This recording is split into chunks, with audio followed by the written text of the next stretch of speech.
Assalamualaikum warahmatullahi wabarakatuh. Selamat malam. Perkenalkan kami dari grup R ingin menjelaskan dan berkomunikasi tentang kode yang kami temukan atau yang kami buat. Pertama-tama dari saya akan share screen kode saya yang saya buat.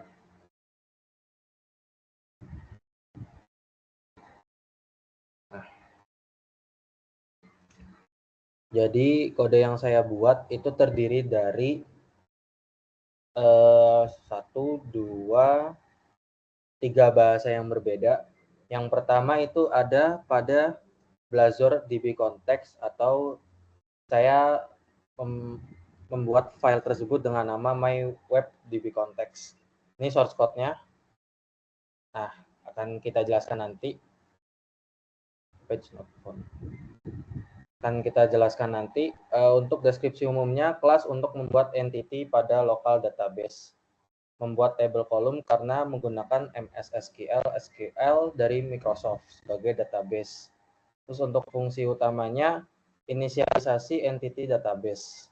Terus getter dan setter database untuk bisa berkomunikasi dengan controller, menetapkan relasi database.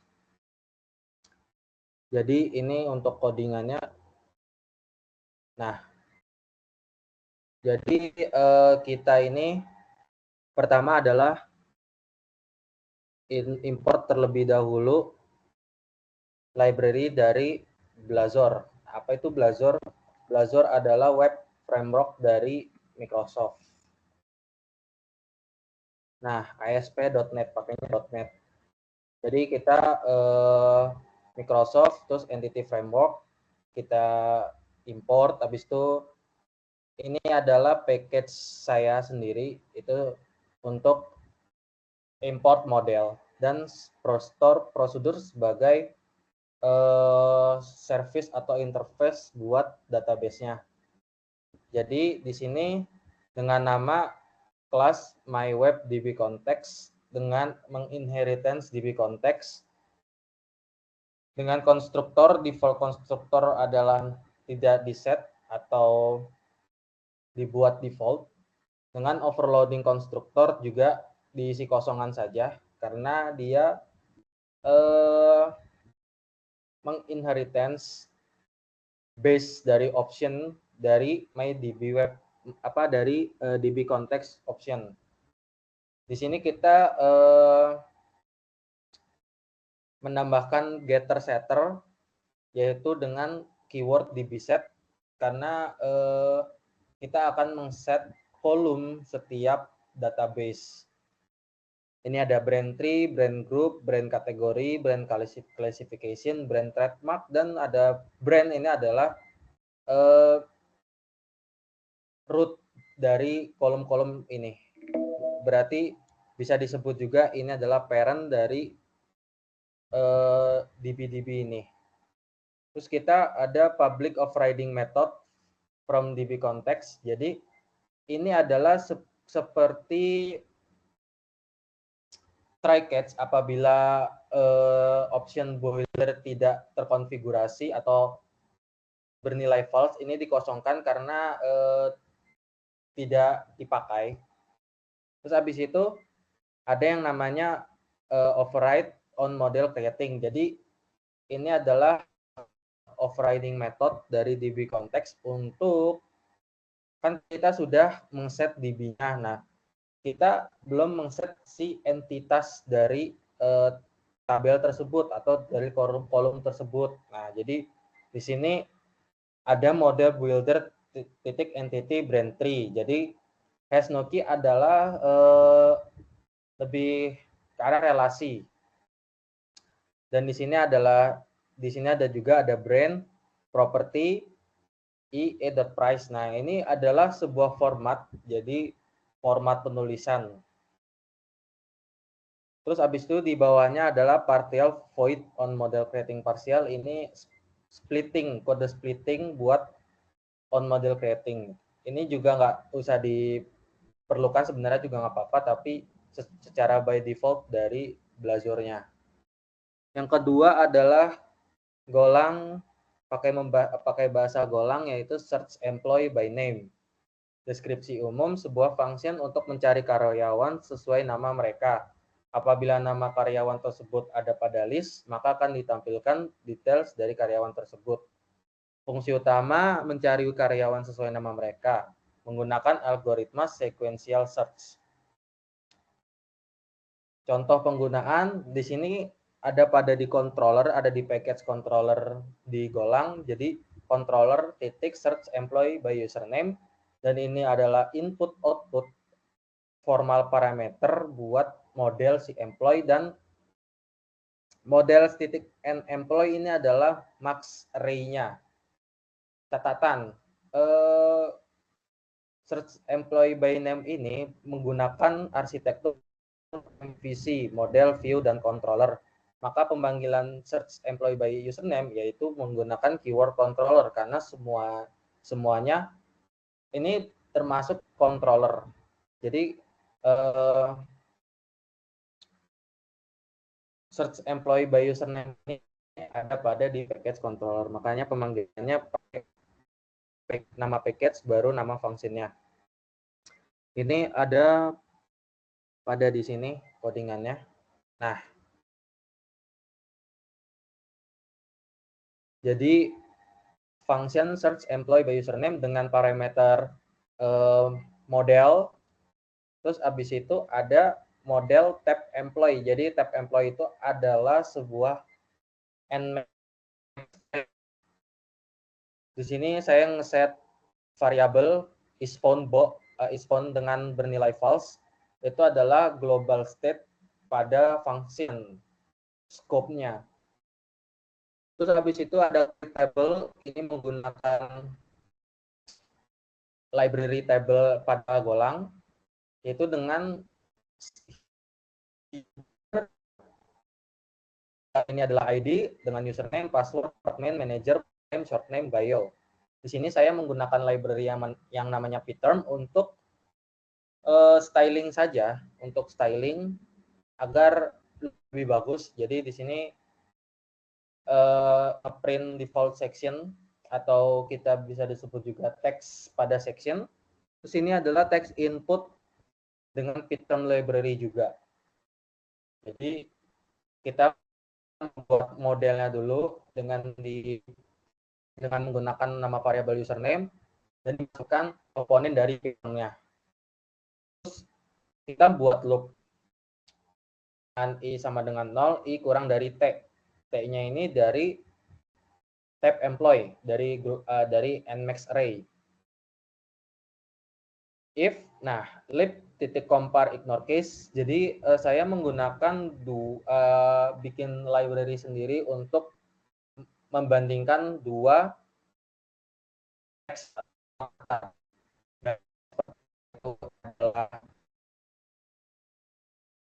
teks i titik username itu sebuah data tersebut ada di array, dan username-nya ini itu dari sini itu dilakukan oleh bila ingin mencari nama kita terdaftar atau enggak. Terus habis itu kita ngeset variabel isFound jadi true. Di sini kita menambahkan data pada kolom sesuai masing-masing kolom. Terus ada strconv, itu adalah mengubah integer menjadi string atau format integer menjadi string. Terus kita masukkan employee username by indeksnya, dan begitu pun seterusnya. Di sini apabila ketemu atau true, hasilnya akan dicetak melalui sini. Di sini kita akan mencetak sebuah nama, atau apabila nama tersebut ketemu di array, maka akan ditampilkan dengan tabel employee titik render. Apabila tidak ketemu, maka akan error. Akan ditampilkan employee name not found, please input another name. Selanjutnya nah ini kita kan sudah memakai library library compare ignore case. Nah, di sini kita masukkan lagi library tersebut. Nah, deskripsi umum sebuah function untuk membandingkan dua kata dengan menghiraukan kata besar dan kata kecil untuk mempermudah melakukan metode searching karena kita tidak sama di untuk namanya itu membandingkan dua kata tersebut akan ditentukan besar dan kecilnya case tersebut. Tidak memperdulikan kata tersebut besar atau kecil, kalau sama akan dibandingkan dan menghasilkan true. Untuk false sebaliknya. Contoh penggunaan, nah ini sama persis dengan kode ini. Nah, jadi kita memanggil package lib karena compare ignore case itu saya buat di package yang berbeda. Package tersebut adalah lib atau singkatan dari library. If lib, jika lib titik compare ignore, kalau misalnya jika dia true, maka akan dieksekusi di bawahnya. Gitu. Catatan, digunakan di percebangan if else karena function tersebut bernilai boolean, bisa true atau false. Parameter pertama sebagai teks ke-1, untuk parameter kedua sebagai teks kedua. Nah, ini untuk logiknya seperti ini.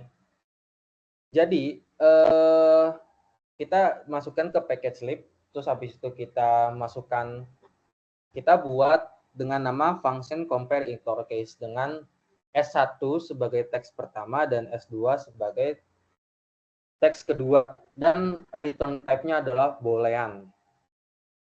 Kita buat variabel baru dengan len 1 itu panjang string, panjang kata string. Kalau misalnya ada belajar berarti B, E, L, A, J, A, R, berarti ada sekitar 7 kata. Dan len 2 sama persis dengan yang pertama. Kita compare, apabila panjang yang pertama, panjang kata yang pertama itu sama dengan panjang yang kedua, kita looping dengan I sama dengan 0, terus I kurang dari panjang yang pertama. Kenapa pakai panjang yang pertama? Sebenarnya bisa aja pakai panjang yang kedua, tapi kan kita sudah tahu nih kalau keduanya itu panjangnya sama persis. Ya udah, makanya pakai pilih salah satu saja. Nah, di sini logika untuk menghiraukan suatu case dari besar kecilnya kapital, terus habis itu kalau misalnya nama di datanya itu kecil semua, terus kita inputnya gede, itu nggak peduli karena kita sama ratakan menjadi kecil semua. Nah, di sini jika if S1 I, nah berarti ini setiap karakter itu dicek. Kalau tidak sama dengan S2 dan berarti kalau misalnya tidak sama dengan, berarti ini bernilai false. Oke, nilai yang pertama false, dan nilai yang kedua, apabila S1 itu kalau plus 32, kalau nggak salah itu untuk huruf kapital. Itu tidak sama dengan S2, jadi false ketemu false, kalau di done itu jadi false. Nah, yang selanjutnya itu sama. Berarti seharusnya kita bisa ini yang kita false dan berarti hasilnya akan false juga. Nah, apabila line yang pertama, panjang yang pertama dan panjang yang kedua itu hasilnya true dan ini si percabangan if-nya ini true, maka nanti dia akan mereturn true. Dan kalau misalnya panjang dari kata pertama dan kata kedua itu tidak sama, dia akan return false atau default return type value.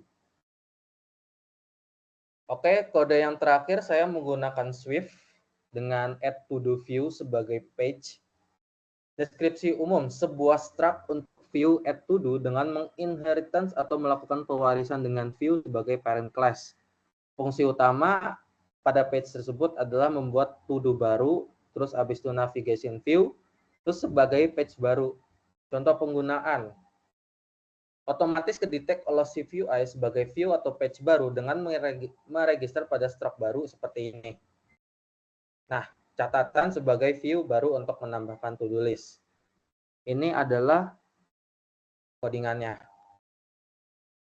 Jadi saya akan menjelaskan tentang penting-pentingnya saja, yang di bawahnya itu tidak ada. Jadi kita import dulu Swift UI, atau seperti biasa kita import ini library yang diperlukan, terus kita wrapping all dan struct. Ini sama aja dengan class, tapi kalau nggak salah di Swift itu tidak ada yang namanya class, jadi adanya namanya struct aja. Struct add to do dengan menginheritance view. Habis itu kita bikin metode objek baru dengan seperti ini kalau di Swift. Nah, yang kedua itu kita bikin struct global variable atau state private var name string sama dengan kosong. Nah, kenapa private? Karena ini ada hubungan dengan encapsulation. Kalau dia public, bahaya. Dan yang kedua sama private var priority dan tipe datanya adalah string dengan default value adalah normal. Terus kita global state private var showing error. Nah, ini boolean untuk kalau misalnya state buat error. Terus habis itu ada constant array to set priorities, let priorities, high, normal, low. Nah, ini gunanya untuk picker selanjutnya. Untuk buat picker value-nya ada apa aja gitu. Oke, kita overriding var body. Nah, navigation view itu adalah view buat navigasi. VStack vertical alignment ini buat text field-nya. Kita buat input text seperti biasa, terus picker, terus button, sudah selesai.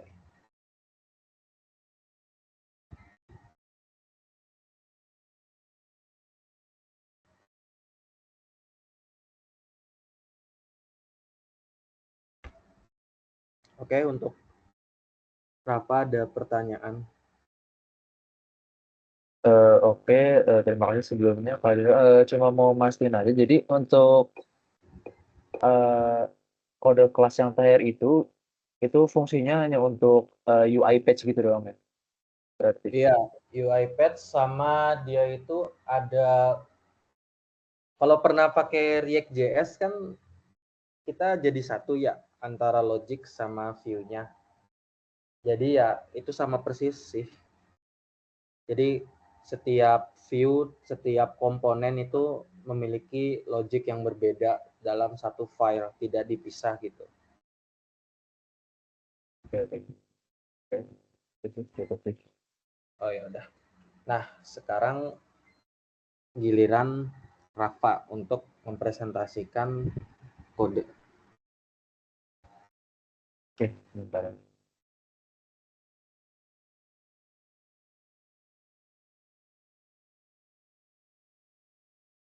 Sudah terlihat kah?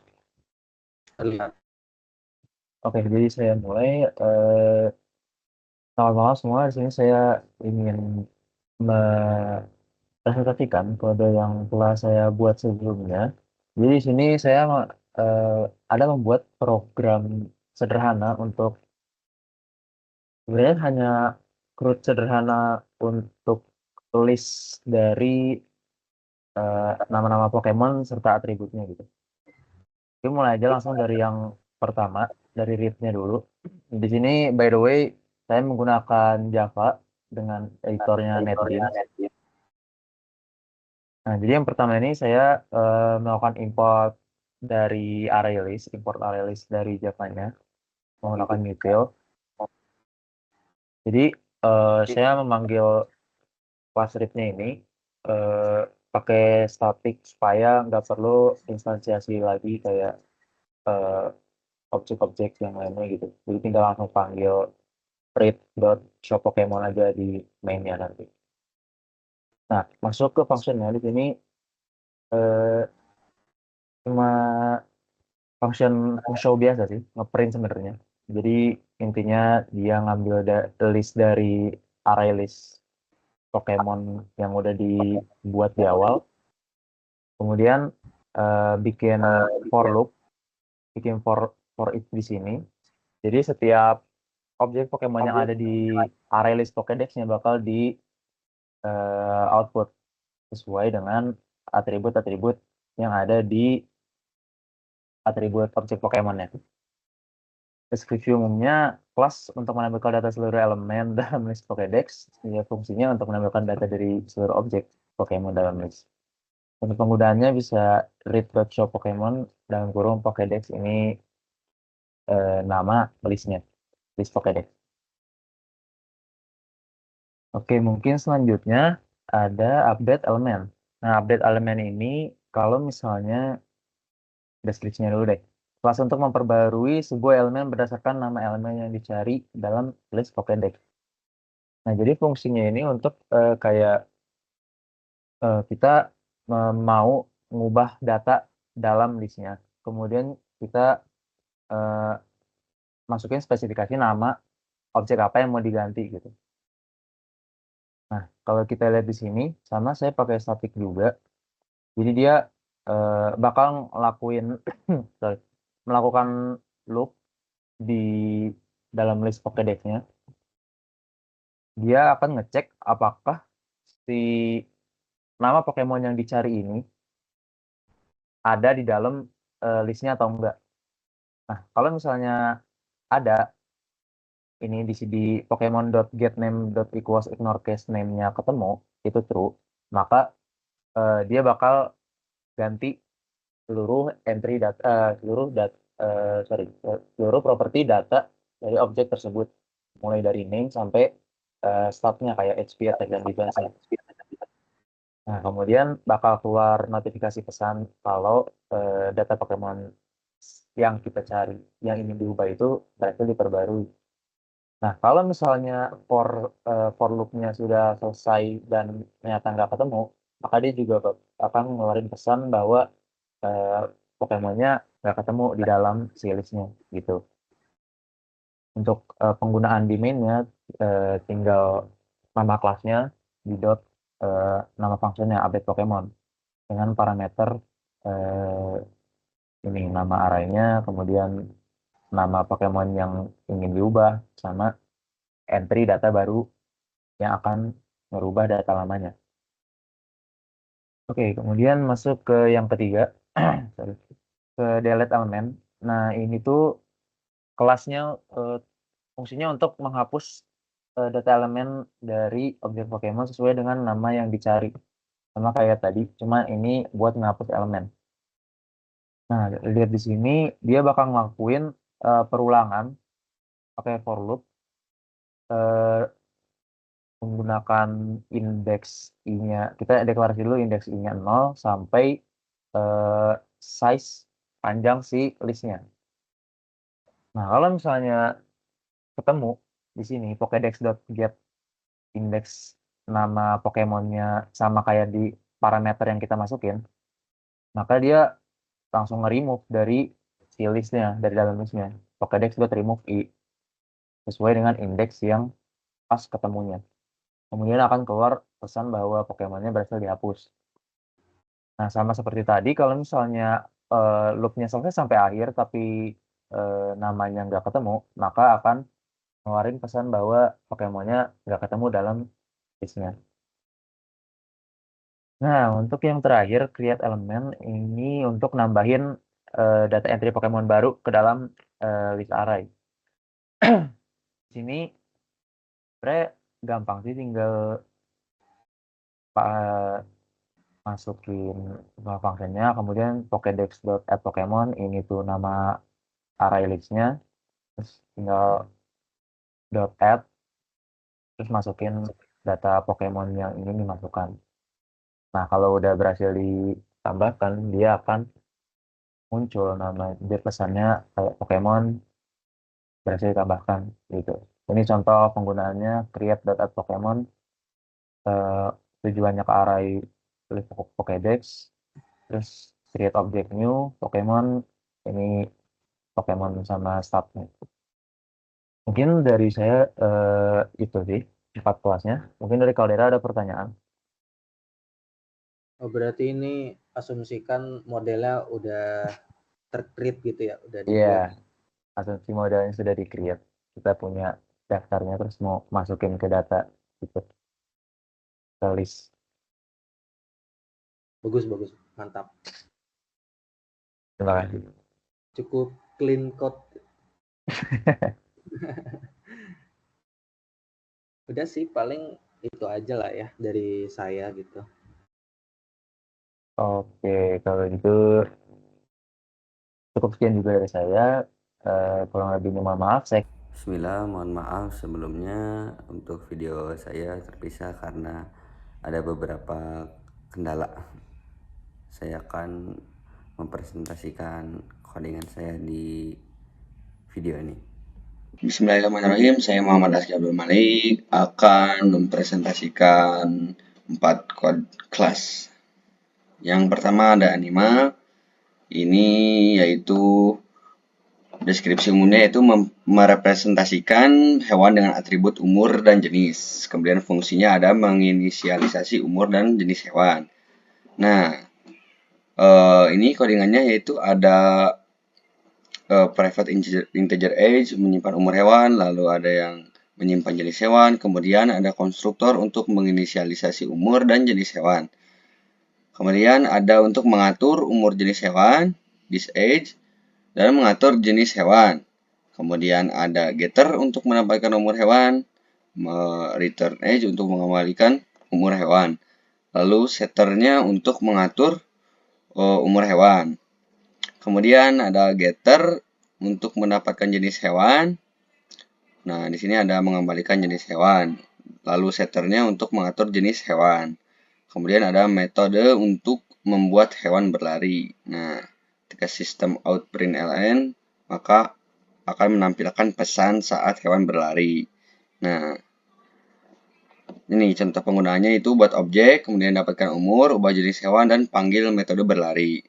Kemudian selanjutnya ada dokter.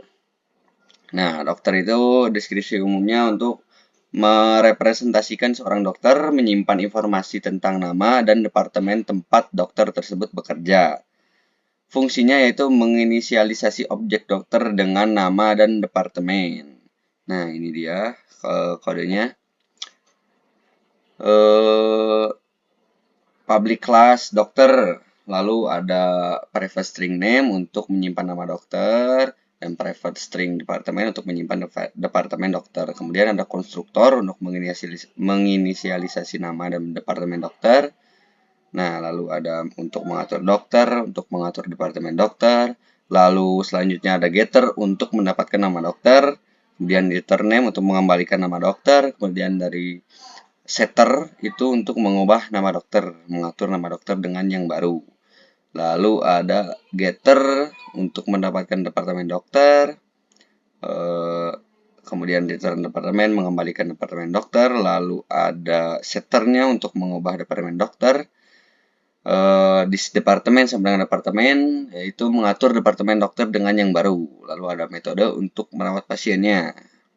Nah, ketika sistem outprint ln akan menampilkan pesan bahwa dokter telah merawat pasien. Contoh penggunaannya itu buat objek, dapatkan nama, ubah departemen, panggil metode. Selanjutnya ada kalkulator. Nah, yaitu deskripsinya program kalkulator sederhana yang dapat melakukan operasi aritmatika dasar, penjumlahan, pengurangan, perkalian, dan pembagian. Kemudian fungsinya ada mengambil dua angka dan operator dari pengguna, melakukan operasi sesuai operator yang dipilih, lalu menampilkan hasil dari operasi yang dilakukan. Nah, ini contoh kodenya.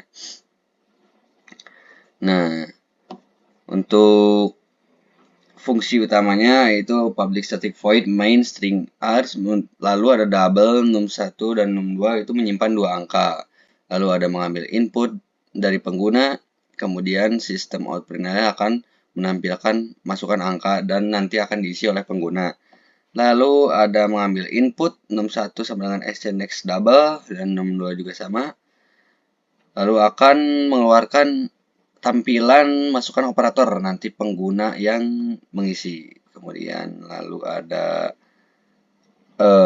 kasus untuk menjumlahkan dua angka. Nah, ini dia ada rumus-rumus untuk menjumlahkannya, ada yang mengalihkan, lalu ada membagi. Nah, cek pembagian. Nah, ini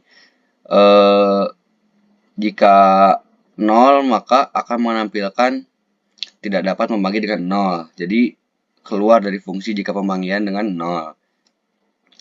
Lalu nanti juga akan keluar Anda memasukkan input yang salah. Jadi operator itu tidak valid gitu. Akan keluar dari fungsi.